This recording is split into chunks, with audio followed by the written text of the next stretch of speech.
چیزیں ہیں یہ تمام کی تمام حضرت ابراہیم علیہ السلام سے۔ تو پہلا سوال جو میں نے عرض کیا کہ دین ابراہیمی یا ملت ابراہیم حنیفہ، تو کیوں؟ اس کی وجہ یہ ہے کہ حضرت ابراہیم علیہ السلام کی سوال سمجھ آ گیا نا؟ سوال یہ ہے کہ دیگر نبی کا نام نہیں لیا گیا جو حضرت ابراہیم علیہ السلام سے پہلے تھے یا آپ کے بعد، حضرت ابراہیم کا ہی نام کیوں لیا گیا کہ جو شریعت محمدی ہے وہ دین ابراہیمی کے قریب ہے۔ کیوں؟ اگر قرب کا زمانے کی بات ہو تو عیسیٰ علیہ السلام بالکل قریب ہے، زمانے کی بات ہو تو موسیٰ علیہ السلام بالکل قریب ہے، پھر تو چاہیے تھا کہ فطرتاً اگر دیکھا جائے جو قریب کا دور ہے وہ چیزیں اگر شریعت محمدی میں ہوتی تو بظاہر زیادہ بہتر لگتا ہے۔ انسان ترقی کر رہا ہے نا، ترقی کے مراحل طے کرتا جا رہا ہے۔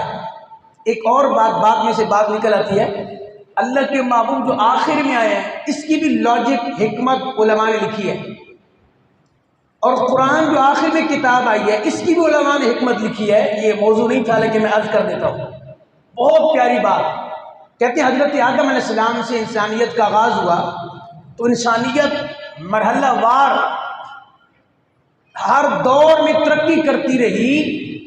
اب یہ جو آخری دور تھا، آپ کو پتہ نہیں کہ سائنس اس دور میں آنا تھا، سائنس نے ٹیکنالوجی اس دور میں آنا تھا، یہ ساری بائیو فزکس کیمسٹری جو کچھ بھی ہے جتنی ترقیاں ہیں بظاہر یہ تمام کی تمام اس زمانہ میں آنی تھی، پہلے نہیں تھی۔ یعنی ایسا نہیں ہے کہ پہلے کسی دور میں اتنی ترقی ہو، اتنی فیسلٹی سہولیات یہ تمام چیزیں ہوں۔ تھوڑی آواز کم کر دیں، کسی دور میں ایسا نہیں تھا۔ قرآن اور حضور، لمبی بات ہے مختصر عرض کرنے لگوں، کہتے ہیں چونکہ انسانیت مرحلہ وار ترقی کرتی رہی، انسان کے اذہان ذہن وہ مرحلہ وار ترقی کی طرف انسان جاتا رہا، جب انسان بالکل کلائمیکس پہ پہنچ گیا نا، اب اس سے اوپر انسان کیا جائے گا قیامت تک کے لیے؟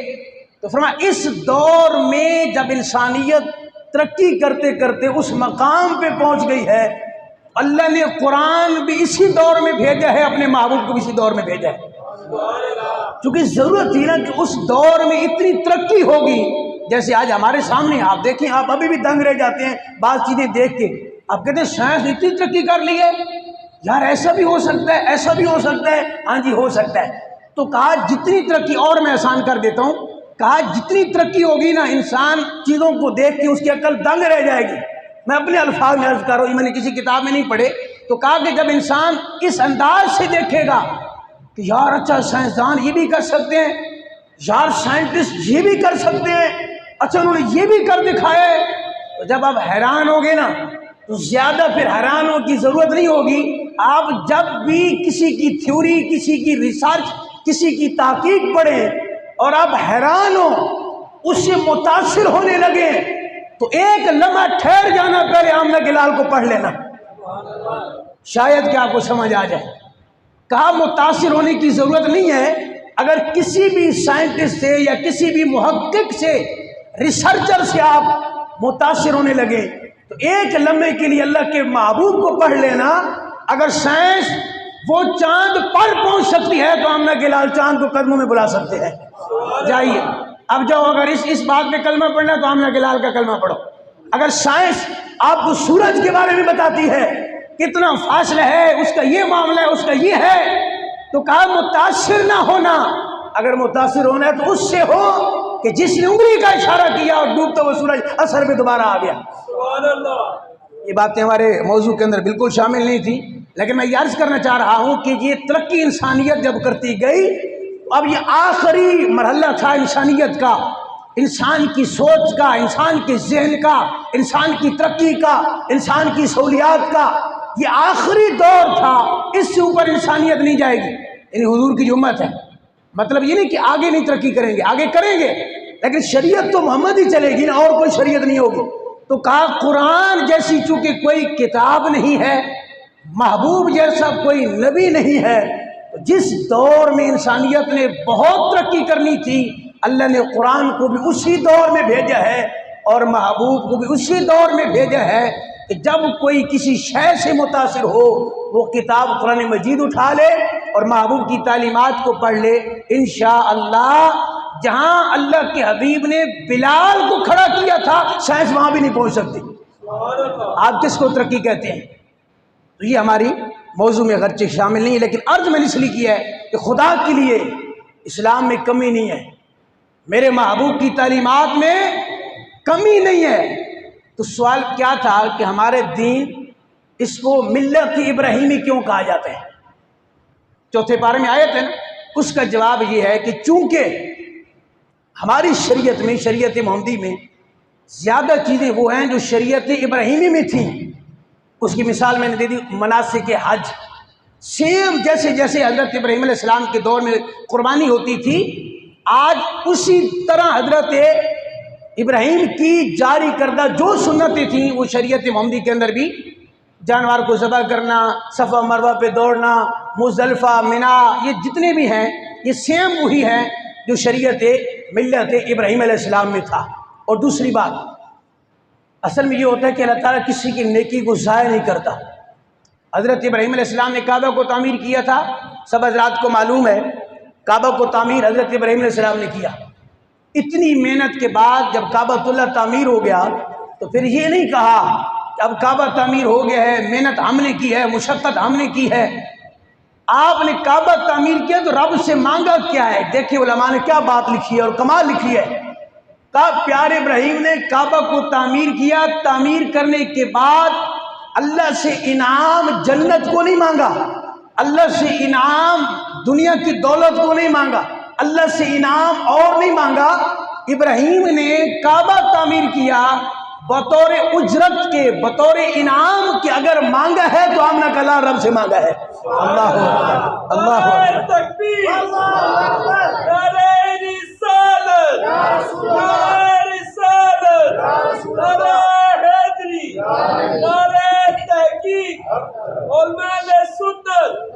اور یہ کوئی خطیبانہ جملہ نہیں ہے، آیت قرآن کی موجود ہے، محبت سے کہیں تو قرآن پڑھ لیتے ہیں۔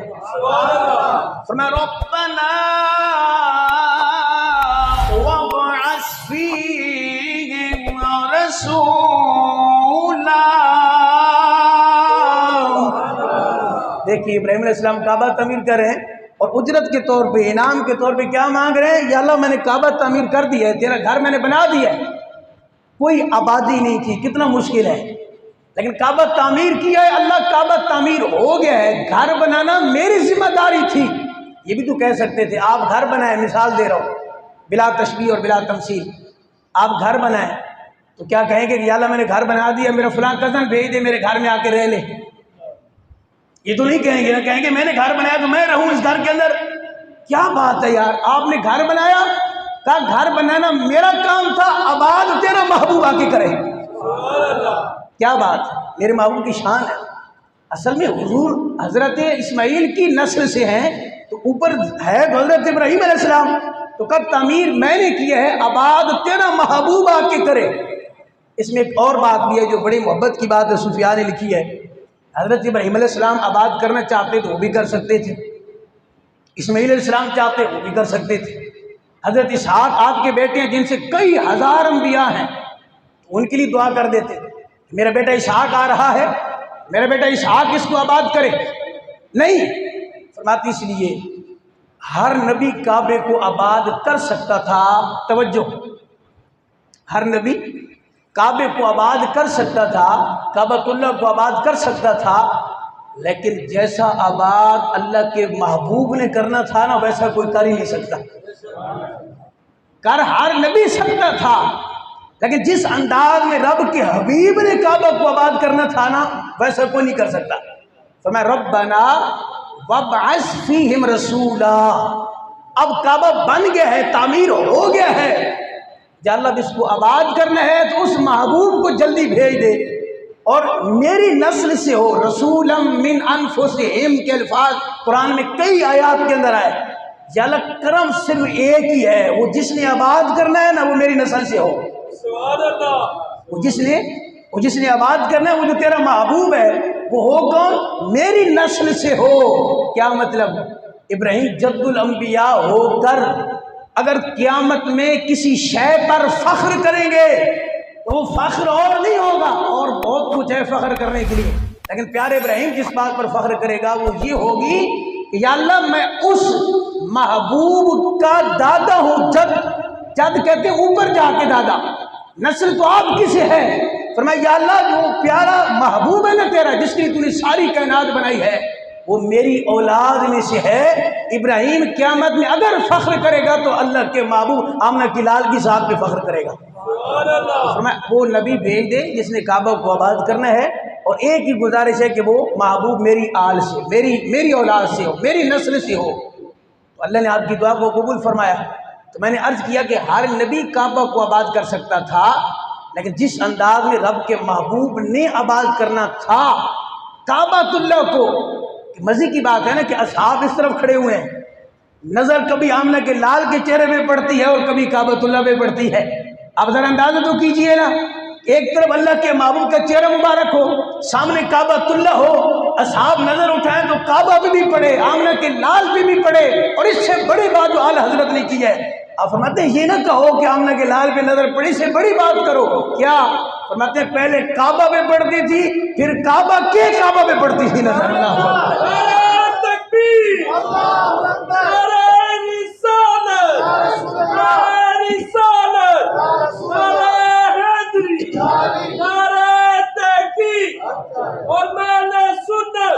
آپ فرماتے ہیں نا حاجیوں آؤ شہنشاہ کا روزہ دیکھو۔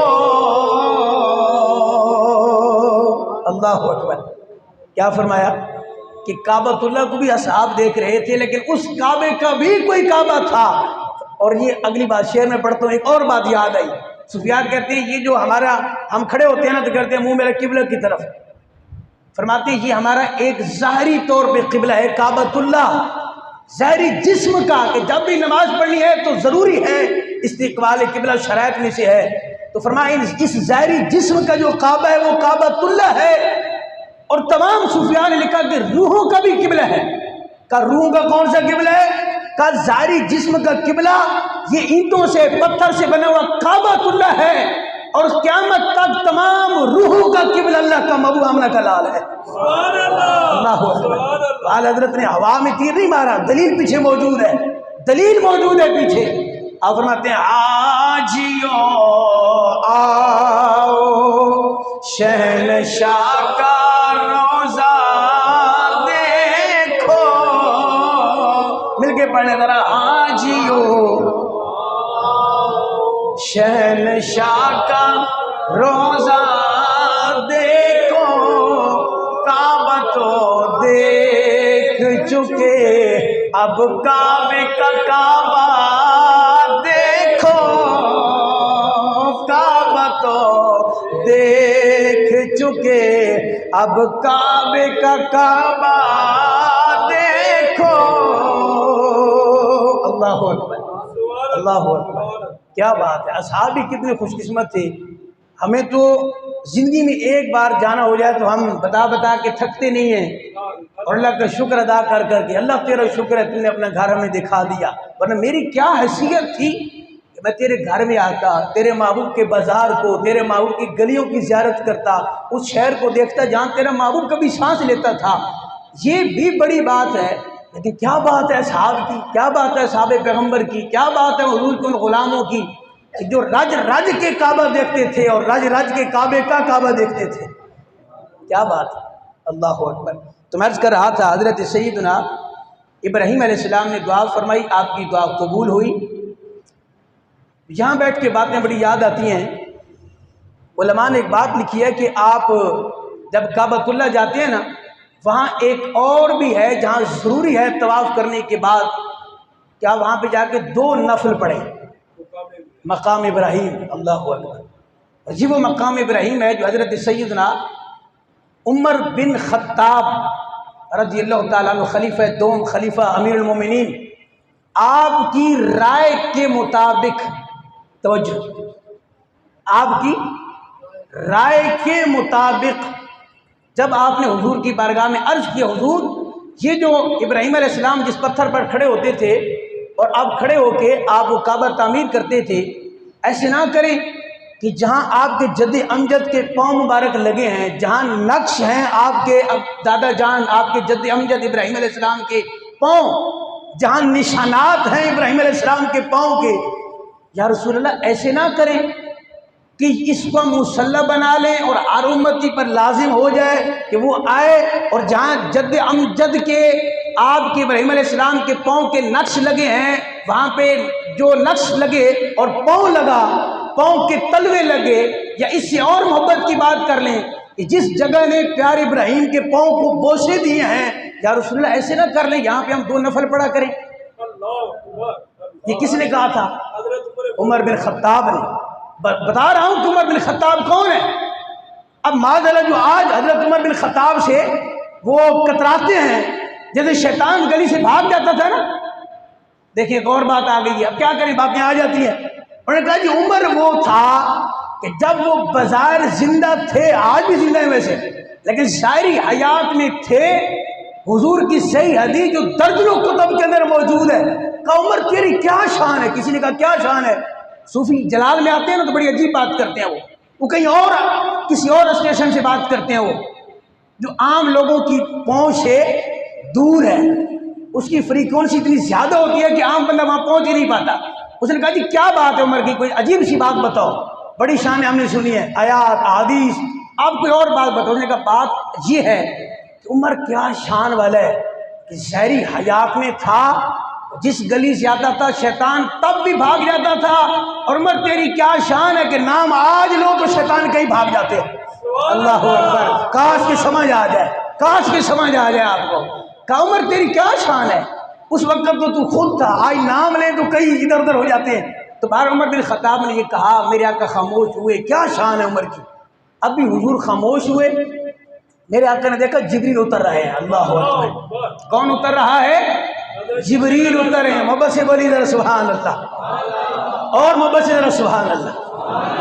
وَاتَّخَذَ اللَّهُ إِبْرَاهِيمَ خَلِيلًا۔ اللہ اکبر۔ ایک تو یہ آیت ہے نا، ایک آیت اور ہے، جو آیت میں نے پڑھنی تھی وہ یہ نہیں ہے، وہ اور ہے، لیکن وزن دیکھیں آیت کا ذرا۔ یہاں کہا کہ ہم ابراہیم علیہ السلام کو اپنا خلیل بنا رہے ہیں، اور عمر بن خطاب کے کہنے کے بعد جب انہوں نے کہا کہ جہاں ابراہیم کے قدم لگے ہمیں وہاں نماز پڑھنی چاہیے، اس کو مصلی بنانا چاہیے، ابھی وہ بات انہوں نے کی، ابھی وہ خاموش ہوئے تو جو میری طرف میرے آقا نے توقف فرمایا تھوڑا، آپ بھی فرما سکتے تھے نا۔ معاذ اللہ بعد میں کوئی کہہ دیتا کہ حضور کے یار تھے حضرت عمر بن خطاب، تو بات ان کو پسند آئی تو آپ نے فرما دیا۔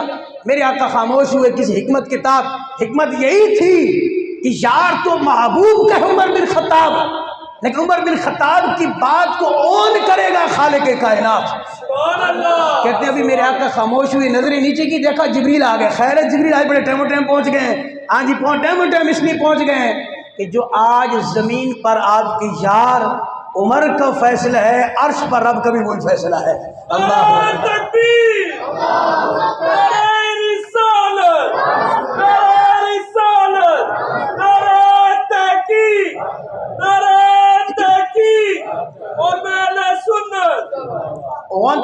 وَاتَّخِذُوا مِن مَّقَامِ إِبْرَاهِيمَ مُصَلًّى۔ اللہ اکبر۔ شان سب کی ساتھ ساتھ چل رہی ہے، اور اہم کوئی ادھر سے آ رہی ہے، کوئی ادھر سے آ رہی ہے۔ میرے آقا کا کرم ہے نا، بات تو ابراہیم کی کر رہے تھے، بات آگے بیچ میں حضرت عمر بن خطاب کی، کہ بات تو ہے نا یار کہ آپ مشورہ دیں خالی کہ حضور ایسا ہونا چاہیے، اور یہ ایک مقام نہیں ہے۔ امام جلال الدین سیوطی علیہ رحمہ نے لکھا ہے کہ 17 مقام، کسی نے لکھا 21 مقام، یا یوں کہنے فرمایا 17 آیات قرآن کی وہ ہیں، 17 آیات قرآن کی وہ ہیں کہ جو نازل ہی تب ہوئی جب عمر بن خطاب نے کہا یا رسول اللہ ایسا ہونا چاہیے۔ ابھی عمر خاموش ہوئے، آقا نے توقع فرمایا، الفاظ بھی چینج نہیں ہیں، جو عمر کی زبان سے الفاظ ادا ہوئے ہیں اللہ نے سیم وہی الفاظ پیارے جبریل کو کہا لے کے جاؤ عمر بن خطاب کی بات کو، اب یہ قرآن میں شامل ہوگی، قیامت تک لوگ اس کی تلاوت کریں گے اور لوگوں کو پتہ چلے کہ عمر بن خطاب وہ ہے کہ جس نے جو کہا رب نے بھی وہی کہا۔ لوگ پتہ نہیں کدھر سے کیا شان نکال لیتے ہیں۔ بہرحال تو جب یہ آیت اتر گئی تو فرمایا واہ پیارے عمر کیا بات ہے، اصحاب بھی خوش ہیں، کیا بات ہے ہمارے یار کی۔ ہوتا ہے نا، سارے تو صحابہ دوست ہی تھے آپس میں، رحماء بینہم، آپس میں پیارے ہیں۔ قرآن کہتا ہے محمد الرسول اللہ، یہ آپس میں رحماء بینہم بڑے پیارے ہیں۔ مجھے بتائیے ذرا، آپ کے دوست کی کوئی بڑا بندہ بات مان لے تو آپ کہیں گے نا یار کیا بات ہے، آپ کی بات فلاں بندے نے مان لی ہے، کیا بات ہے۔ میرا وجدان کہتا ہے سب نے کہا عمر تجھے مبارک ہو، کیا شان ہے تیری یار، تو زمین پہ چلتا ہے، بات کرتا ہے، عرش پہ اللہ اس کی تصدیق کرتا ہے، یار کیا بات ہے، اللہ اکبر۔ تو یہ مقام، تو آپ نے جب فرمایا میرا کا بڑی خوشی ہوگی، چلو آقا نے خوش ہونے تھا بھائی، میں نے مقام دیا نا۔ عمر بن خطاب کو کون جانتا تھا؟ حضور کی آمد سے پہلے عمر بن خطاب جب تک محبوب کے لڑ نہیں لگے تھے کون جاتا تھا؟ آج زمانہ جانتا ہے، وجہ تو اللہ کے محبوب ہے، ان کے لڑ لگے ہیں تو یہ مقام ملا ہے۔ تو بہرحال میں عرض کر رہا تھا جب جبریل آ گئے، آیت اتر گئی، میرے آقا خوش ہو گئے کہ چلو اللہ نے مجھے یار بھی وہ دیے ہیں، اللہ نے مجھے یار بھی وہ دیے ہیں کہ جن کی تصدیق میرا خالق خود فرما رہا ہے۔ ایسے یار، اگر محبوب اتنا پیارا ہے تو رب نے اپنے محبوب کو یار بھی تو پیاری دینے تھے نا۔ تو میرے آقا خوش ہوئے۔ بہرحال وَاتَّخِذُوا مِن مَقَامِ إِبْرَاهِيمَ مُصَلًّى، سینکڑوں باتیں، اب موضوع بہت تفصیل طلب ہوتا ہے یہ والا، اس کو مصلی بنا دیا گیا۔ اب قیامت تک کے لیے اب اس کعبۃ اللہ کا طواف بھی کریں گے اور اس کے بعد مقام ابراہیم پہ آ کے نفل بھی پڑھیں گے۔ کیا بات ہے یار، آخری بات کیا بات ہے کہ ہم نماز پڑھ رہے ہیں اللہ کے لیے، سجدہ کر رہے ہیں اللہ کے لیے، عبادت کر رہے ہیں اللہ کے لیے، سبحان ربی الاعلیٰ اللہ کے لیے۔ مجھے کہنے دیجئے کہ سبحان ربی الاعلیٰ زمین پہ جا کے لگانی ہے پیشانی، اب تو انہوں نے جگہ بنا دی نا، تو پہلے تو نقش جہاں ان کے نقش تھے پاؤں کے وہاں اب سجدہ کرتے تھے۔ یار کیا بات ہے، ہم نے سجدہ اللہ کو کرنا ہے، کہنا سبحان ربی الاعلیٰ ہے، اللہ فرما رہا ہے کہنا مجھے ہے، شان میری بلند کرنی ہے، سجدہ مجھے کرنا ہے، عبادت میری کرنی ہے، لیکن سجدہ کرنا وہاں ہے جہاں میرے پیارے خلیل کے نقش ہے پاؤں کے۔ سبحان اللہ۔ اب کوئی کھڑا ہو جائے کہ میں تو شرک کی بڑی بات کرتا ہوں، ہماری تو پوری کھڑی شرک پر ہے ساری جماعت، ہماری تو عمارت گر جائے گی۔ اللہ سجدہ تجھے کرنا ہے، باقی تیری بولنی ہے۔ تو یہ ضروری ہے کہ جہاں ابراہیم کے قدم لگے وہاں جا کر پیشانی ٹکا کر پھر کہنا سبحان ربی الاعلیٰ، جلد تجھے جو کہنا ہے تو کہیں اور کہہ دیں گے۔ اللہ اکبر، فرمایا یہی تو بات ہے، صرف عبادت میری کرنے سے میری شان بلند ہو جانی ہے، میری شان پہلی اور فوال ہے۔ ساری کائنات عبادت کرے اللہ کی شان میں کوئی فرق نہیں آ سکتا، اور کوئی ایک سجدہ نہ کرے اللہ کی شان میں کوئی فرق نہیں آ سکتا۔ علماء نے لکھا ہے، کہا عبادت میری کرنی ہے، عبادت میری کرو، لیکن میرا ایک ضابطہ ہے، ایک اصول ہے، ایک قانون ہے۔ یا اللہ کیا قانون ہے؟ کہا قانون یہ ہے مزہ تب ہے جب عبادت میری کرو اور اس عبادت میں ادائیں میری یار کی ہوں۔ اللہ نماز پڑھتے ہیں نا، نماز تو یہاں پڑھے التحیات للہ والصلوات، بڑے ادب سے بیٹھے، ورنہ حیران ہے یار، بڑے ادب میں بٹھا دیا اللہ نے، پہلے کھڑے تھے پھر رکوع پھر سجدہ، اب بڑے ادب میں بیٹھے ہوئے ہیں۔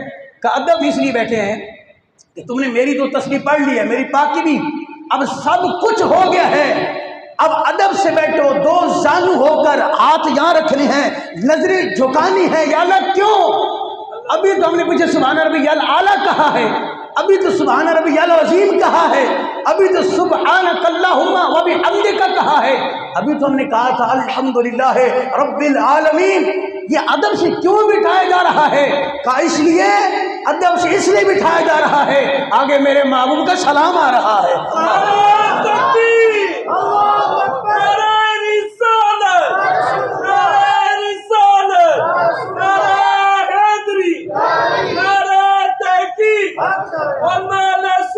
اب بتائیے ذرا، اب بتائیے جناب کہاں گیا شرک؟